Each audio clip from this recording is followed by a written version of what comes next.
if you only look at what the biggest tech companies report on their standard quarterly financial statements, you are missing about $3 trillion. Right, and that's trillion with a T. Trillion with a T. It's wild. Today's stack of sources from the August 17th, 2026 Daily Tech Reader, it just reveals a world undergoing this massive systemic rewiring. Oh, We're absolutely. tracking this staggering amount of hidden AI infrastructure, molecular biological breakthroughs that honestly read like science fiction, and, the literal shifting of global power dynamics. It is a phenomenal amount of data to process, but, that is exactly what we're here to do for you on this deep dive. Yeah. The whole mission is to cut through the noise of this massive news drop, bypass those superficial headlines, and extract the actual mechanisms driving these changes. Exactly. And, as we unpack this, especially when we get to the political and geopolitical sources later, I just want to remind you, the listener, that we are strictly conveying the facts as presented in our sources. Right, absolutely zero taking sides here. Zero. We are not endorsing any viewpoints. We're just giving you the clear, impartial picture of the mechanics. So, let's jump straight into that $3 trillion figure. Okay, let's unpack this. The Wall Street Journal published this analysis showing that 9 major tech companies have $3 trillion in off-balance sheet AI infrastructure commitments. Yeah, it's staggering. It feels like a financial iceberg, Like we see the tip on earnings day, but the actual mass is submerged. How does $3 trillion just stay off a balance sheet? Well, by utilizing legally binding future agreements. These companies aren't putting $3 trillion in cash on a table today, right? Okay, so what are they doing? They're signing these decade-long contracts for massive data centers, specialized cooling systems, dedicated power grids. Because the bill isn't due today, it doesn't hit the standard balance sheet. Oh, I see. But the obligation to pay it absolutely exists, and the sheer gravity of that submerged financial mass is basically pulling the entire economy into its orbit. Like, look at what the sources say about NVIDIA. They are reportedly nearing a deal to guarantee roughly $100 billion in credit for OpenAI's next major data center project. Wait. NVIDIA is a chip designer. Yeah? Why are they acting like a sovereign bank for OpenAI? It's essentially vendor financing. NVIDIA realizes that their ultra-expensive chips are useless if nobody has the physical data centers to plug them into. Right, they need a home. Exactly. So by backing the credit for OpenAI, NVIDIA is essentially ensuring the environment for its own products actually gets built. They're engineering their own future demand. That makes total sense. Right. And the scale of who is buying into this ecosystem is expanding wildly. The Defense Department just announced agreements with 8 different AI companies. Wow. Yeah, including Anthropic and OpenAI, to integrate frontier models directly into military operations. Meanwhile, on the commercial front, Google just released Gemini 3.7 Flash. The benchmarks on that are They wild. really are. Massive gains in coding and automation. But the craziest part is the price. It's 75 cents per million input tokens. Yeah, which is practically free. To put that technical jargon into perspective for you, an input token is roughly equivalent to a piece of a word. Okay. So 1 million tokens is about the length of 7 average-sized novels. Google is letting developers process 7 books worth of data for 3 quarters. That's insane. It's a total race to the bottom on price just to capture market share. That's also why they're retiring their older Imagen 4 API. They need to clear server space for these new, highly efficient, cheaper models. Seeing the Pentagon lock down contracts with these companies and NVIDIA bankrolling data centers, it makes me wonder if we're officially past the software innovation phase. Like, are we just in a raw industrial arms race now? If we connect this to the bigger picture, yes. The whole paradigm of what AI actually is has completely shifted. How so? Well, this isn't about 2 engineers in a garage writing a clever algorithm anymore. The integration into the Pentagon proves that AI is now viewed as critical national security infrastructure. It's a contest of heavy industry now. Raw electrical power, concrete, cooling systems, supply chains. Whoever holds the most compute power basically controls the geopolitical board. Which perfectly explains why the corporate valuations in our sources are just defying traditional gravity right now. Right. Like Stripe, they just acquired OpenRouter for over $7 billion. $7 billion. Yeah, that's a 5 times valuation jump since May. Mm-hmm. And from what I understand, OpenRouter is basically an AI gateway, right? Like it sits between the user and all the different AI models, and it routes your prompt to whichever model does it the cheapest and fastest. Yeah, exactly. Yeah. And that routing capability is the ultimate bottleneck. Stripe realizes that the gateway controlling the flow of requests is incredibly valuable real estate. Yeah. And we're seeing this crazy velocity of capital in the startup space, too. Higgsfield, which is an AI video startup, just raised $400 million. Oh, wow. But their valuation isn't just hype. I mean, their annualized revenue actually skyrocketed from $20 million to $700 million in a matter of months. 20 to 700. That scale of growth just breaks traditional economic forecasting. It really does. And the demand for hardware is just as intense. Like Unitree Robotics, they're a Chinese humanoid robot maker.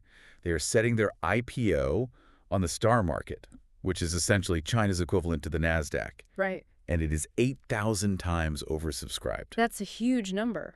But underneath all this hypergrowth, the sources do paint a really concerning picture about security. OpenAI has completely disbanded its preparedness team. Yeah, I saw that. They shifted biosecurity and cyber risk monitoring directly into their product development groups. And I have to push back on the logic there. Yeah. Isn't moving the safety team into the product group kind of like asking a car manufacturer to act as its own independent safety inspector? Totally. I mean, the product team is incentivized to hit deadlines, not pump the brakes. Yeah, your car inspector analogy hits on the exact structural tension the whole industry is facing right now. The optimistic argument is that if you embed safety into the product team, security becomes like native to the code rather than just a compliance hurdle at the very end. Right, but there's a flip side. Exactly. The risk, as you pointed out, is that the intense pressure to ship new features, especially when you're competing with Google's 75-cent pricing, might override caution. Yeah. And the reality is these systems are vulnerable right now. The sources note that GE and Philips are currently investigating claims from the Clop ransomware group about stolen data. Wow. And Anthropic just had a 42-minute outage on a Sunday. And OpenAI themselves just rolled out a new computer history feature. It logs structured user activity on your device without using screenshots or audio to basically remember everything you do so the AI can assist you better. Yeah, which sounds great. I mean, the convenience sounds amazing, but the security stakes of a tool that logs your entire digital life are totally existential. The market is absolutely feeling that tension, too, between the promise of AI and the physical, really expensive reality of building it securely. We see it in the broader financial data today. Right. Stocks were flat. Right. Yeah, flat after a 3-week gain for the S&P 500. Mm-hmm. Investors are basically holding their breath for a cascade of data this week. Like what? Well, Tuesday's housing starts and ADP employment numbers, Wednesday's FOMC minutes from the Federal Reserve, and a whole slew of retail earnings from Walmart, Home Depot, Target, Lowe's, and TJX. So it seems like they're trying to figure out if the average consumer is actually strong enough to prop up the broader economy while tech companies go out and spend trillions on servers. Precisely. And the market is starting to penalize companies for the sheer cost of this infrastructure. Yeah. Just look at Intel. Yeah. Their shares fell 4% after they priced a $20 billion stock offering. Actually, why does a stock drop when a company raises money like that? Well, because offering more stock dilutes the value of the shares that currently exist. So investors are looking at Intel needing $20 billion just to keep pace with the infrastructure demands. And they're starting to ask, how long until these data centers actually turn a profit? The physical reality of the AI era is just painfully expensive. That concept of physical reality and infrastructure, it transitions us directly into the global conflicts outlined in today's sources. It really is a connected system. Very much so. The map is incredibly active today. In the Middle East, Iran and Oman are finalizing a joint statement on managing shipping in the Strait of Hormuz. And they're specifically rejecting former U.S. President Trump's territorial claims there. Interesting. Meanwhile, Israel confirmed they killed a senior Hezbollah Radwan force commander in Lebanon and warned of further strikes following attacks that left 11 dead. And you also have Jared Kushner meeting with Hamas leadership in Cairo to try and advance Phase 2 talks for Gaza. The presence of Jared Kushner there is a really fascinating mechanical detail. Oh, so. Well, as a former official, his involvement suggests the use of back-channel diplomacy, likely leveraging relationships established during the Abraham Accords. Oh, that makes sense. But the friction is obviously not isolated to the Middle East. Ukrainian drone strikes killed 9 people inside Russia over the weekend. And in Spain's Ceuta enclave, migrants are protesting amid rising arrivals. Ceuta is a really interesting geographic anomaly, right? Like, it's a Spanish city, But it's located physically on the coast of North Africa. Yes, which makes it a literal land border between Africa and the European Union, so it acts as a geographic pressure valve for migration. Right. And the strain of these global crises takes a very real human toll on those managing them, which is why we saw the CNTCOM commander, Admiral Brad Cooper, visiting the USS Abraham Lincoln. Oh, to check on the crew. Exactly, specifically to address morale and mental health concerns among the crew deployed in these high-tension zones. Add to that, the survivors of the earthquake in Indonesia's East Nusa Tenggara province facing severe food shortages, and you just see systems pushed to their limits globally. It is a lot of friction. Yeah. And looking at the domestic U.S. news, I see a pattern forming here, too. What kind of pattern? Well, a federal judge just blocked the state of Idaho from prosecuting doctors who perform emergency abortions. And the Democrats made South Carolina the first primary for the 2028 election calendar. Right. Plus, we're seeing lawsuits in Indiana and New Hampshire over laws that ban using student IDs for voting.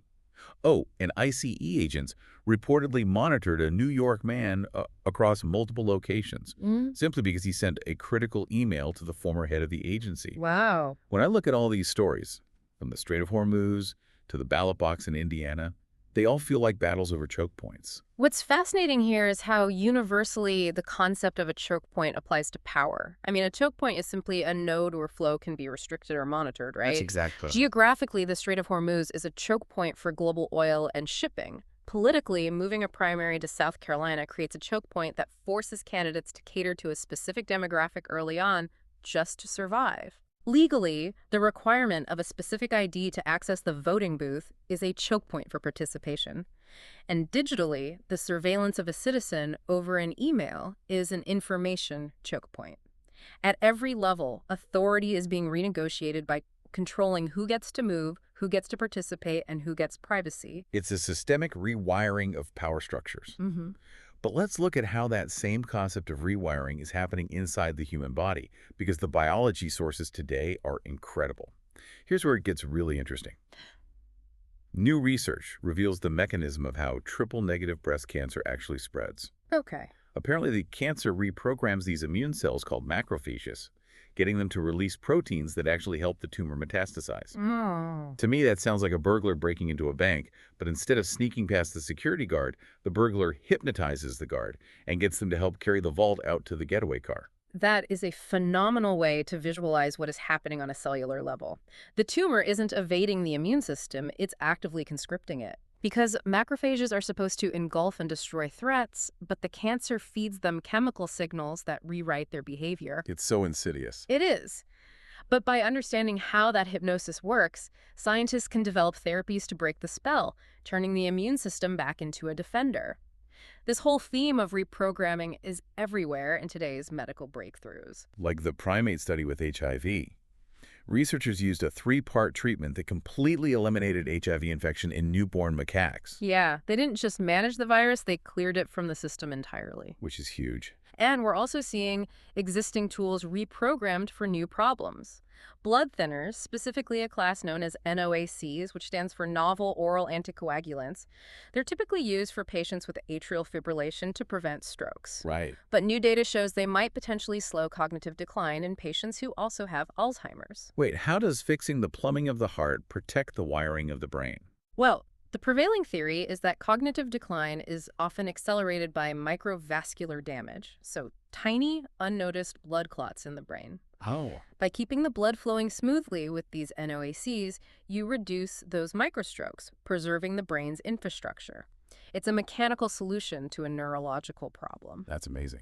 And speaking of mechanical solutions, there was a 16-week clinical trial showing that participants on a low-fat vegan diet lost significant weight and improved their blood sugar without doing any calorie counting or portion restriction. So just by changing the composition of the fuel, they naturally reprogrammed their metabolic response without the psychological burden of counting calories. Exactly the point. Right. Biology is showing us that if you understand the underlying code of a system, you can alter its outcomes. Yeah. But nature is still highly unpredictable, right? As we're reminded by the federal health warnings about a salmonella outbreak linked to recalled shell eggs that has now sickened dozens across 17 states. Which is a sobering reminder that we definitely don't have it all figured out. And the environment is certainly proving that right now, too. Let's look at culture, sports, and our physical environment. because the weather map today is alarming. It really is. We have a persistent heat dome locked over the south and southeast. Heat indices are hitting between 110 and 115 degrees from Texas to the Carolinas. Brutal. Florida has a statewide heat advisory. Middle Tennessee is pushing 97 degrees, and Southern California expects highs near 105. You know, a heat dome occurs when a persistent region of high pressure traps hot ocean air like a lid on a boiling pot. Oh, wow. It's a continent-wide stress test of our power grids, our infrastructure, and human endurance. And amidst that environmental pressure, we're also dealing with severe societal fractures. The sources note a tragic shooting at Virginia State University that occurred shortly after their freshman orientation events. It is heartbreaking. And when you look at how society handles entertainment and distraction amid all this, the business models are really shifting. Yeah, they are. The sources point out that traditional Hollywood buyers are pulling back, so consumer brands are actually stepping in to finance films and shows. And over in India, they're considering completely removing advertising time caps on television to boost broadcaster revenue. Like, are we entering an era where the commercials literally own the entertainment? This raises an important question about the integrity of content. I mean, if a consumer brand finances a documentary or a film, the narrative inevitably becomes a sophisticated extension of their marketing strategy, right? It has to. Though traditional entertainment giants are still wielding their intellectual property. Marvel used the D23 convention to officially reveal the cast for their X-Men reboot, formally pulling that massive franchise into the MCU. Finally. Yeah. And Netflix is currently trying to dismiss a defamation lawsuit from Tyra Banks over documentary editing choices. That case is pivotal because it could legally redefine where the line is between artistic editing and misrepresentation. The legal choke points of art. And finally, looking at the sports world, we are seeing a massive changing of the guard. Major League Baseball owners unanimously approved the sale of the San Diego Padres. And Shohei Ohtani just threw a bullpen session, which is a massive milestone in his return. Huge news for baseball. But we also lost two giants who defined their eras. Tommy John died at 81. His name is literally synonymous with the pioneering elbow ligament replacement surgery that has saved the careers of countless pitchers. And John Nyland, the three-time All-Pro guard who helped the Dallas Cowboys win their first Super Bowl, passed away at 82. They leave behind legacies that fundamentally change the mechanics of how their sports are played. They really do. But the pipeline always replenishes. The NFL preseason week 1 wrapped up with strong performances from a new class of rookie quarterbacks. You had Fernando Mendoza for the Raiders, Ty Simpson for the Rams, and Drew Aller for the Steelers. And individual dominance is still thrilling to watch, right? Scottie Scheffler opened the FedEx St. Jude Championship with an incredible first round. Jack Whaley secured the 2026 U.S. Amateur Golf title. And Caitlin Clark just led the Indiana Fever to their 4th straight win. Yeah, she's unstoppable. The momentum these athletes generate is just a testament to human adaptation. Adaptation is really the through line of today's sources. Athletes adapting to the professional level, Hollywood adapting to brand financiers, biological science adapting to the mechanisms of cancer, and society adapting to 115-degree heat domes. Which brings us to the end of a truly massive stack of sources. We covered the $3 trillion in submerged AI server commitments. We looked at the raw mechanics of geopolitical and domestic choke points. We explored immune cells being hypnotized by tumors and a continent baking under high-pressure heat domes. So what does this all mean? When you look at the entirety of this August 17th, 2026 snapshot, what is the final takeaway you want to leave everyone with? Consider 3 seemingly separate points from our discussion today. Think about OpenAI's new computer history tool, which logs structured, persistent data of your digital activity. Okay. Now, pair that with the report that ICE agents actively monitored a citizen's physical location just because of an email he wrote. Right. Finally, combine those with the Pentagon partnering with companies like Anthropic to integrate frontier AI models into military operations. If you overlay those 3 facts, you see that we are rapidly building the most perfectly logged, continuously monitored, and highly computable society in human history. Wow. It promises ultimate convenience, astonishing medical breakthroughs, and total security. But the ultimate question that every single person listening has to grapple with is, as this system comes online, who ultimately holds the keys to the log? Who holds the keys? That is a brilliant and chilling thought to end on. Because as we saw with the massive AI infrastructure spend, the iceberg is mostly underwater. The real mass of this systemic rewiring is hidden beneath the surface, and we only see the features they choose to show us. Thank you for joining us on this deep dive. Keep questioning the systems around you, stay curious, and we will catch you next time.